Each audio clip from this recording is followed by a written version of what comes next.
Buenas noches a la teleaudiencia de Canal Universitario. Bienvenidos al programa Derecho al Servicio de su Pueblo. Hoy tenemos la presencia del doctor Asdrúbal Columba, docente en mérito de la Facultad de Derecho. Bienvenido al programa, querido doctor. Muy buenas noches al Canal Universitario y a la Facultad de Derecho y Ciencias Políticas y a toda la teleaudiencia. Muchas gracias por la invitación al doctor Jorge Siles, también docente, amigo y colega de la Facultad de Derecho. Muchas gracias. Hoy vamos a hablar, Asdrúbal, quisiera que tú nos expliques un poco y expliques esto a la población.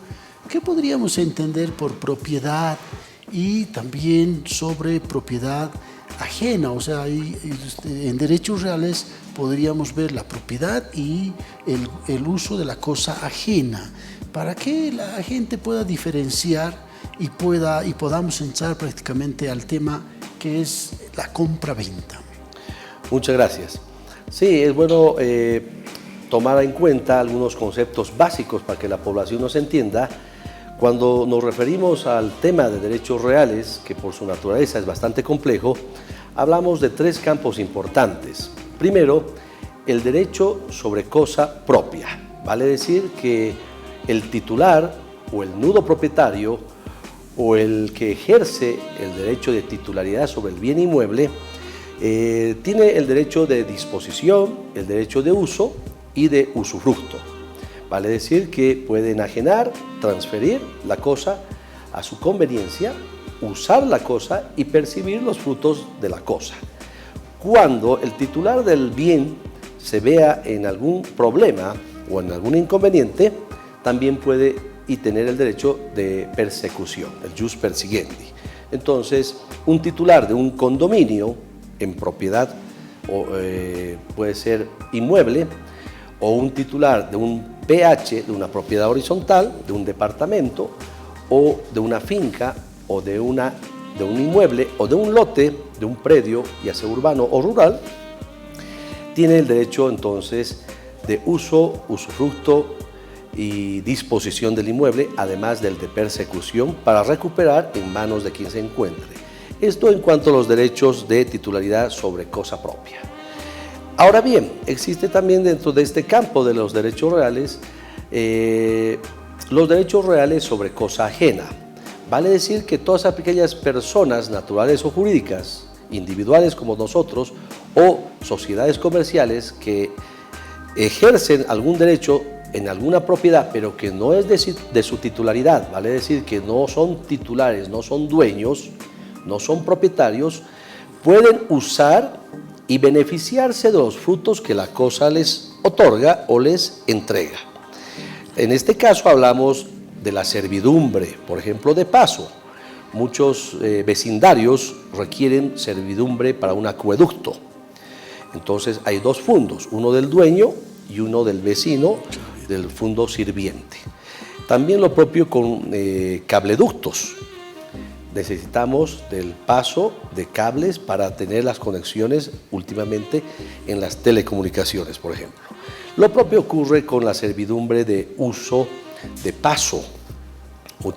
Muchas propiedades requieren tener el paso a través de un fundo sirviente, del cual uno no es propietario. Vale decir que uno conversa con el titular o el vecino y le pide ese derecho de uso sin ser dueño de ese predio.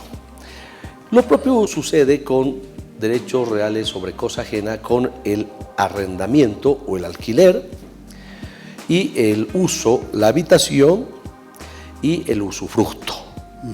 Entonces, estos derechos le conceden al titular poder conceder el uso y goce de la cosa a cambio de un canon preestablecido en algunos casos, un arrendamiento, un alquiler que se paga mensual al dueño, y es el beneficiario, el inquilino, el arrendatario, el que percibe los frutos del inmueble y vive obviamente en tranquila y pacífica posesión del inmueble a cambio de un arrendamiento.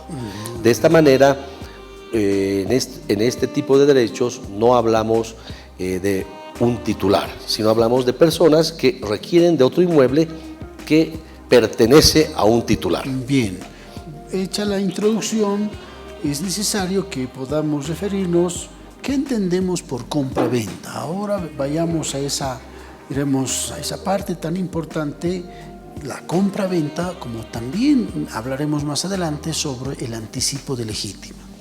Perfecto, muchas gracias. Sí, es un contrato civil en virtud del cual el titular de un predio, de un bien, cualquiera que fuere su naturaleza, o de una cosa, bien mueble, no siempre sujeta a registro. Cuando hablamos de bienes sujetos a registro, hablamos de inmuebles que están enraizados a la superficie del suelo, y cuando hablamos de bienes podemos hablar de vehículos, de acciones o títulos valores que están sujetas obviamente a un procedimiento especial, de tal manera que el titular o dueño transfiere el derecho de uso, goce y disfrute de la cosa en favor de terceras personas, y generalmente se recomienda que la transferencia de una compra-venta de un bien, sobre todo bien inmueble, o ya sea vehículo, sea a través de una minuta para ser elevada a escritura pública. De tal manera que la persona que recibe el precio por el pago acordado entre las partes y la persona que recibe el bien inmueble, el predio, el lote, el departamento o la casa, tengan la seguridad jurídica y no se encuentren en un limbo o en una inseguridad, de tal manera que tienen que tener la minuta de transferencia, verificar obviamente que el bien inmueble se encuentre al odial a través de la solicitud ante las oficinas de derechos reales, que hoy se encuentran desconcentradas en varios barrios de la ciudad, y verificar que no se encuentre con gravámenes. Si la propiedad se encuentra al odial, vale decir que sobre ella no pesa ningún gravamen, hipoteca o carga alguna, firman las partes la transferencia y la minuta la deben, previo el pago de impuestos en la alcaldía respectiva, el gobierno municipal respectivo, deben elevarla a instrumento público a través de un testimonio. De esta manera, tanto el adquirente de buena fe y el vendedor perfeccionan la transferencia en la compra-venta para su seguridad jurídica. Bien, dentro de esa línea de la compra-venta, ya sea sobre bienes inmuebles o muebles que sean sujetos a registro, ¿cuáles serían los requisitos principales para que el comprador y el vendedor puedan observar al momento, diremos, de celebrar este contrato que acabas de señalar? Perfecto. Lo primero que entre las partes tiene que haber una comunicación directa. No tienen que aceptar intermediarios ni terceros, exceptuando empresas autorizadas como ser las redes de inmobiliarias. De tal manera que tienen que verificar la escritura de adquisición del inmueble, vale decir un testimonio que debe estar debidamente registrado ante un notario de fe pública, ante el cual pueden constatar su veracidad, para evitar obviamente cualquier tipo de transgresión a la ley como las falsificaciones. Segundo, el interesado debe, además de haber visto y cotejado la documentación, los nombres y apellidos de los vendedores, si es que son cónyuges o si son personas independientes o naturales o solteras, además de haber verificado su identidad de los vendedores que coincidan con los documentos de la transferencia, debe solicitar una información rápida a las oficinas de derechos reales. La información rápida es un certificado que se entrega online, fast, directo. O sea, además de hacer una pequeña fila, se paga un arancel mínimo, creo que no pasa de 120 bolivianos, y con esa información se evidencia que el inmueble esté sin cargas, sin gravámenes y sin hipotecas. Posteriormente, ya llegando a un acuerdo entre las partes, se verifica obviamente los datos y las colindancias, datos técnicos del inmueble. Vale decir, la ubicación, la zona, la superficie y los nombres de la identidad de las partes. Todo esto debe coincidir, obviamente, la identidad con las cédulas de identidad de las partes. El estado civil es muy importante para ver si se necesita o no la conformidad del cónyuge, porque un bien inmueble puede haber sido adquirido en vigencia de un matrimonio. de tal manera que se constituyen un bien ganancial. Con la verificación de estos datos de la identidad, del estado civil, se pasa a los datos técnicos. La zona, la ubicación, la superficie deben coincidir con el certificado que otorga la alcaldía, vale decir, con el certificado catastral. Pagos de impuestos también. Pagos de impuestos al día. Bien. ¿Qué pasaría? ¿Cómo orientaríamos a la población si los padres quieren transferir a sus hijos? Generalmente lo hacen a título de compra-venta cuando esa venta es ficticia, ¿no? ¿Qué les recomendaríamos? ¿Cuál sería la orientación que se les daría para que aquellos padres que quieran transferir sus bienes en favor de sus hijos? Porque muchos dicen, yo quiero dejar mis bienes en vida a mis hijos y quiero dejar todo en orden. Pero ¿será recomendable que los padres puedan dar bajo ese título de compra-venta o hay otra figura jurídica que puedan ellos optar para darles seguridad a estos actos que ellos celebran?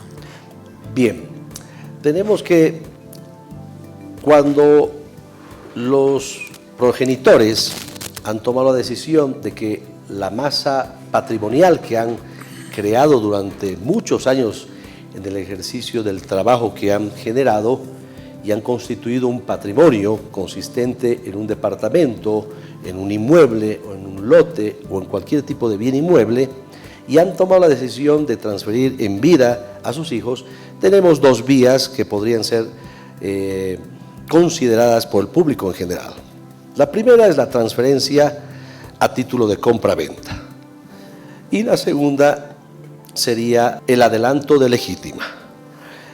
Tienen una pequeña diferencia. La compra-venta la acabamos de explicar, es una transferencia sinalagmática y perfecta, donde el comprador paga el precio y el vendedor entrega la cosa. Se firma la minuta, se pagan los impuestos, se da la conformidad y se registra previo el pago, obviamente, ante el gobierno municipal del 3% o impuesto a la transferencia. Digo, es una transferencia sinalagmática y perfecta porque participan ambas partes, otorgando su conformidad. Pero el adelanto de legítima se diferencia de esta compra-venta perfecta porque es el padre el que quiere legar en vida a sus hijos los inmuebles, precautelando de que los hijos luego puedan disipar, diluir o enajenar o puedan en su caso también distraer la sucesión hereditaria que tanto tiempo le ha costado al grupo familiar construir. ¿Qué significa ello? Que el padre está velando para que el hijo, si tuviera una pareja de la cual luego se separa y luego se vuelve en este caso a contraer nupcias con otra pareja o con otra persona, puedan las esposas o esposos de los hijos ser parte de la masa hereditaria o del patrimonio familiar. De tal manera que la diferencia entre una compraventa perfecta respecto a un adelanto legítima es de que en el adelanto legítima se transfiere la titularidad de propiedad de los padres a los hijos, bajo el entendido que en caso que el hijo administre dicho patrimonio a su nombre, la esposa de la cual puede ser objeto de divorcio o de separación, o la pareja, no ingrese a ese patrimonio. Esa es la diferencia. En la compraventa simple y perfecta, sí ingresan los cónyuges, porque estamos presumiendo que ambas partes han adquirido en comunidad de gananciales. Entonces, en el adelanto legítima, si bien vendría a ser por la práctica que tenemos una transferencia donde se va a cancelar el 3% o el impuesto a la transferencia del 3% del IT ante el gobierno municipal, el precio pagado y la entrega del inmueble son ficticios, porque el patrimonio continúa en el grupo familiar. El patrimonio o el inmueble continúa en el grupo familiar. Ahora bien, para precautelar y garantizar y dar seguridad sobre la vivienda a los padres y que los padres al mismo tiempo no sean despojados porque han transferido a sus hijos los bienes, se estila colocarle un gravamen al inmueble, que se denomina el usufructo. Bien, hablemos del usufructo. El usufructo es un derecho real, que el padre realmente va a tener la oportunidad de usar y gozar hasta los últimos días de su vida. ¿De qué manera esta figura, esta institución, garantiza a aquellos padres que quieren anticipar la herencia? Porque lo que ellos hacen es anticipar la herencia, pero también debemos pensar en que ellos deben tener cierta seguridad para que no sean despojados o para que la casa no sean vendidos por los hijos una vez que estos tengan a nombre de ellos como propietarios.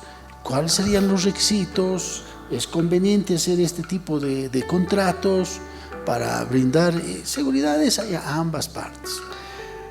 Sí, es conveniente que los padres, cuando han tomado la decisión de transferir en vida hacia sus hijos la propiedad que les haga, que han podido generar y crear con el esfuerzo de su trabajo, es conveniente que otorguen en un adelanto legítima a sus hijos mediante una escritura que conste de una cláusula especial, que diga usufructo, de tal manera que la Ley de Inscripción de Derechos Reales, el Código Civil en vigencia, no obstante es de 1975, vigente en Bolivia, y la Ley de Inscripción de Derechos Reales, en concordancia con el Decreto Reglamentario 27957, reglamentario a la Ley de Derechos Reales, prevén que los padres se garantizan el derecho de uso y de goce hasta sus últimos días, pese que dejan de ser propietarios y transfieren la propiedad a sus hijos. Esa cláusula es muy importante redactarla en las condiciones y en las medidas que otorguen seguridad a sus padres, para que ellos no se sientan desprotegidos ni vulnerados en sus derechos, de tal manera que otorguen seguridad y garantía de que van a poder continuar viviendo en el inmueble y se va a extinguir con el fallecimiento de los padres. Bien, es necesario que cuando una persona vende un bien inmueble o da en calidad de anticipo de legítima, reservándose el derecho al usufructo, ¿es necesario registrar en derechos reales? ¿Qué seguridad brinda ello? ¿O prácticamente uno puede simplemente firmar una escritura pública y ahí terminaría el trámite? ¿Cuál sería la sugerencia y la orientación a la población?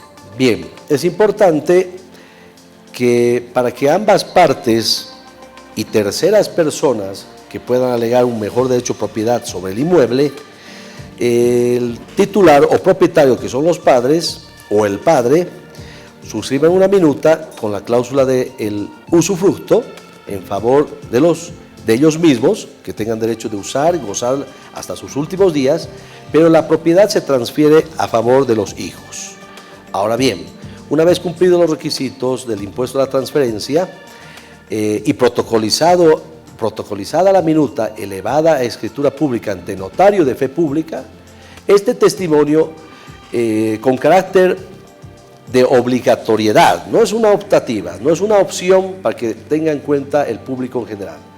Tienen que registrar en las oficinas de derechos reales bajo el servicio de gravamen o carga que pesa sobre el inmueble. Se paga un arancel mínimo del 4 por mil sobre la base imponible del inmueble. No se está, en este caso, enajenando el bien a terceras personas, sino que los padres han decidido enajenar a los hijos. Sobre la transferencia se paga el 5 por mil, sobre la base imponible, vale decir sobre el último impuesto que se cancela anualmente a la alcaldía, y el usufructo cancelará un 4 por mil. Es un arancel preestablecido y de esta manera se logra la garantía que tanto los hijos como titulares tienen la obligación de respetar, de que el padre tiene la posesión del inmueble y respetar el uso y el goce del inmueble en favor de ellos. Al mismo tiempo, los hijos también se garantizan en que esta carga o este gravamen solo se extinguiría por acuerdo de partes, de manera adelantada, si es que los padres ya no requieren del servicio, o en su caso, cuando el titular o cuando los beneficiarios, los padres, han fallecido. Muy bien, interesante el tema de la venta, el derecho al usufructo. Agradecemos la participación del doctor Asdrúbal Colomba.